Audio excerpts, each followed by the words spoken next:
This is your moose shooting report for the first week of May, Bitterroot Valley, Montana. It was a spectacular week of shooting. We had the kind of change of weather going from winter to spring. For the most part, it was a little bit overcast. Nice saturated light, but some mornings had some rain, and the tops of the sapphires and bitterroots actually got a couple feet of snow. So that weather is kind of an important part of our shooting because it definitely affects where we were shooting and what we shot.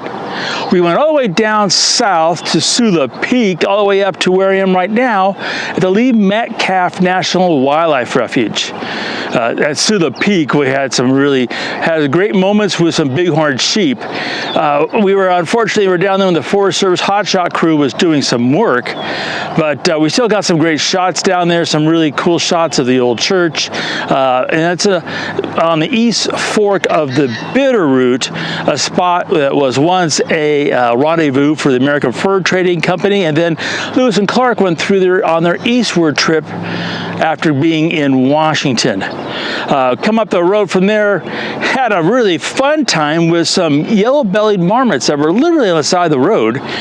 We pulled over and got to photograph them for quite a while. But a lot of our time every morning was right here at Lee Metcalf, which is an absolutely marvelous place. Now, why do we come to Lee Metcalf? Well, it's a big place for birds, lots of birds. Probably had over 40 species of birds, and all of them are quite photographable. One of my favorites is the resident ospreys. There's a number of platforms here, so the ospreys are very cooperative. We had white pelicans, American white pelicans here. I call them tugboats, as they were moving north to their breeding ground. They were fun to watch bopping around. And there is lots of waterfowl. Kind of be my nemesis right now. Hooded mergansers are here. Never got any glass on them, but some really cool favorites like the gadwall. It was here, a really gorgeous duck. But we're really here for the blackbirds, the red-winged blackbirds and the yellow-headed blackbirds. Now, the red-winged blackbirds, we were trying really hard to get to their breath, which the temperatures in the morning around 30, 32, so you could see the breath.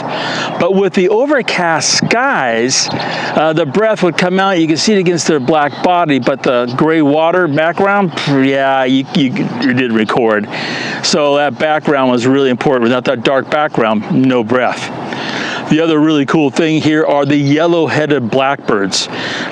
During the week, we saw their numbers increase, and their antics are amazing. I'm watching them now. There's one just landed literally right in front of me, of course, because I don't have my big lens out. But they are here, and as you can see, right here at the edge of the refuge pond. So you actually use the vehicle as a blind. You drive the road, big lens on your lap, pull it out, and shoot and have a great time. We photographed, the first Hummers came in, photographed other kind of things as well. It was just a marvelous week. So that's my shooting report for the Bitterroot Valley, the first week of May 2024.